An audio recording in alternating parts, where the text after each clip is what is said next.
હક્કી આવાજ ન્યૂઝમાં આપનું સ્વાગત છે। હું છું અજીઝ ઝુપેલવાલા। સમાચારમાં વાત કરીએ તો કરોડો હિન્દુઓની આસ્થાનું પ્રતીક એવા ભગવાન શ્રી રામની જન્મ જયંતિ એટલે કે ચૈત્ર સુદ રામનવમીના રોજ લાખો લોકો ભગવાન રામના ગુણગાન સાથે મંદિરોમાં વહેલી સવારથી જ પૂજા અર્ચના કરીને ભક્તો દર્શનનો લાભો લેતા હોય છે।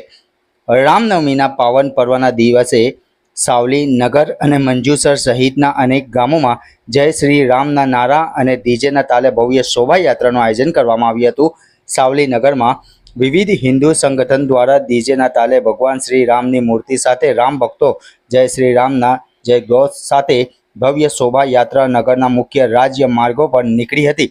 શોભાયાત્રાના માર્ગ પર રામ ભક્તોનું પુષ્પ વર્ષા ભવ્ય સ્વાગત કરવામાં આવ્યું હતું અને પાણી સહિત છાશ અને ઠંડા પીણાની લહાની કરાઈ હતી।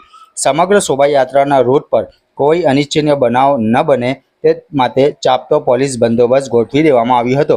ભારે ભક્તિમય વાતાવરણમાં ભગવાન રામની શોભાયાત્રા નગરના રાજમાર્ગો પર ફરી મોડી સાંજે સાવલીના સુપ્રસિદ્ધ ભીમનાથ મહાદેવના મંદિરે પહોંચી હતી અને પૂજા અર્ચના કરી પૂર્ણાહુતિ કરવામાં આવી હતી। ત્યારબાદ સર્વ ભાવિક રામ ભક્તોએ મહાપ્રસાદી ગ્રહણ કરી ધન્યતા અનુભવી હતી તેમ જાણવા મળ્યું હતું। રિપોર્ટ પઠાણ શેરખાન।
આજરોજ પ્રભુ શ્રી રામના જન્મોત્સવ નિમિત્તે સાવલીમાં 5મી શોભાયાત્રાનું આયોજન કર્યું હતું, જેમાં રામ ભગવાનની પ્રતિમાનું ઠેર ઠેર સ્વાગત કર્યું છે અને ખૂબ મોટી સંખ્યામાં સાવલી તાલુકામાં હજારો સંખ્યામાં ભાવિ ભક્તો જોડાયા હતા।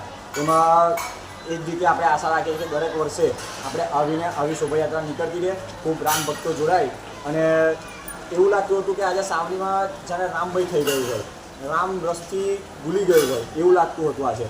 અને આગામી સમયમાં આપણે એ જ આશા રાખીએ છીએ સૌ સનાતનીઓની કે આ જ રીતે મોટી સંખ્યામાં આપણે શોભાયાત્રામાં જોડે અને આનાથી ભવ્ય આયોજન કરીએ। નામ સાગર શાહ।